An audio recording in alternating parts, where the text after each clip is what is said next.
It's a shame that Bubble Bobble was a Famicom Disk System game, because I had to skip over that one. On the other hand, I do get Rainbow Islands, the story of Bubble Bobble 2. Unless we're counting the actual Bubble Bobble 2, which I will see much, much later. Rainbow Islands is the kind of game where if you just look at it, you can't tell that it's a sequel to Bubble Bobble. But when you play it, you can really feel the influences. You can feel the pieces of the previous game here, though it's gone in a completely different direction. I need to mention something up front here. This is not the same Rainbow Islands that was released on the NES in PAL regions. That version was ported from scratch by Ocean Software, and if you're familiar with Ocean Software, you know that explains some things. This port of Rainbow Islands was developed by Disco, a small software house that worked exclusively on ports of Taito arcade games. At first, Rainbow Islands was an arcade game, and the Famicom port had to strip a fair amount out of it, though the Famicom version did get a unique stage.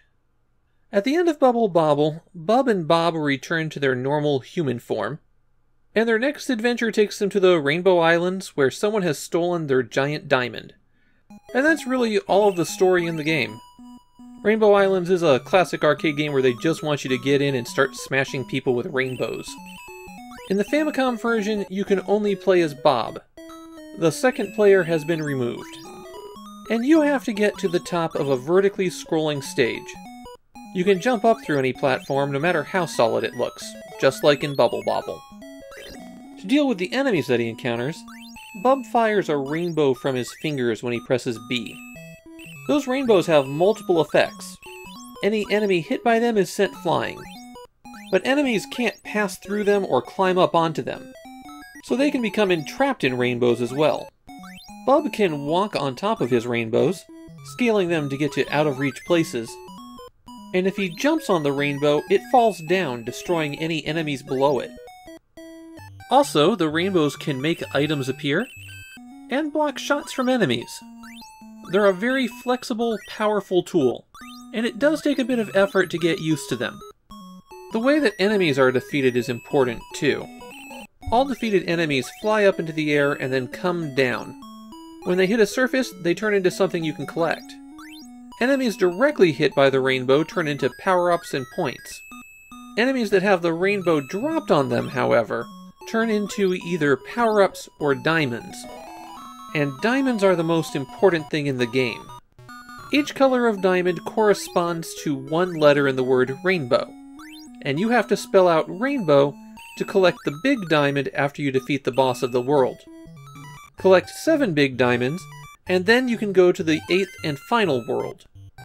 And there's a trick to the diamonds. Where the enemy lands determines what color they are. The screen is divided up into 7 vertical slices, and each slice gets a different colored diamond. If you know what letters you're missing, then you know where to try to guide the enemies that you're defeating. It's not incredibly difficult to do when you know the trick, but if you were just trying to complete stages, then you probably wouldn't notice that this was happening. The rest of the things that you can pick up are important too. Even the points. Rainbow Islands gives out extra lives like candy, so it doesn't take a whole lot of collecting points to earn you another life. And then there's the power-ups.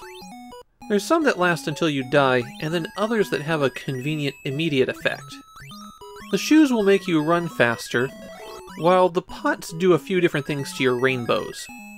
You can start shooting them faster, or you can start making double rainbows.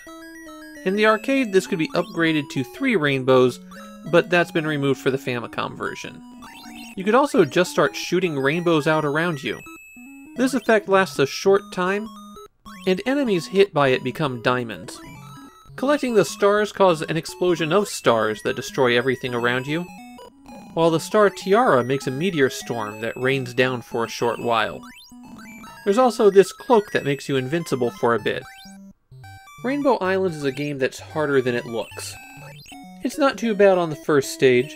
It's luring you in with some simplicity, but the challenge quickly ramps up.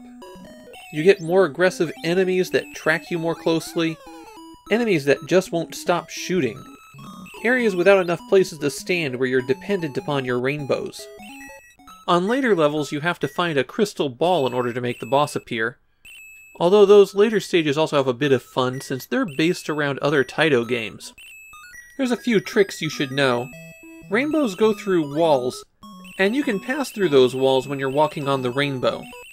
Stepping on a rainbow automatically moves you to the top of it, and if you barely step off, you'll automatically walk the whole way down to the bottom of it. If you're not ready for that forced movement, then that can cause you to get hit. Be willing to go down sometimes. If an enemy is falling off the bottom of the screen, you can follow them down to see what they become. There's also a few cheat codes that can help you along. Rainbow Islands can be a pretty long game, and you might want to skip ahead to the level that you left off at, even if you don't get to keep your diamonds. The bosses at the end of every stage are pretty big, but also not extremely difficult. The thing is, they can be hit by rainbows multiple times, so you could shoot a rainbow into them, and then jump on another rainbow to make them all fall, and that will give you multiple hits. I have two major complaints about the Famicom version of Rainbow Islands. First, I don't think the movement is quite as good as it is in other versions.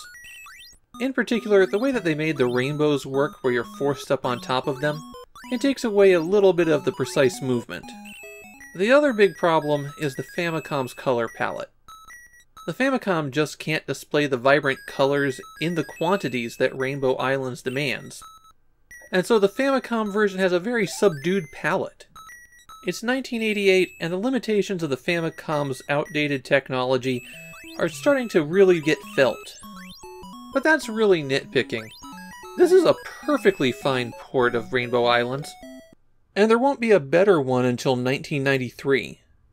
I have a lot of fun playing this game, and I would have kept playing for a couple more hours, except I had to record this and edit the video.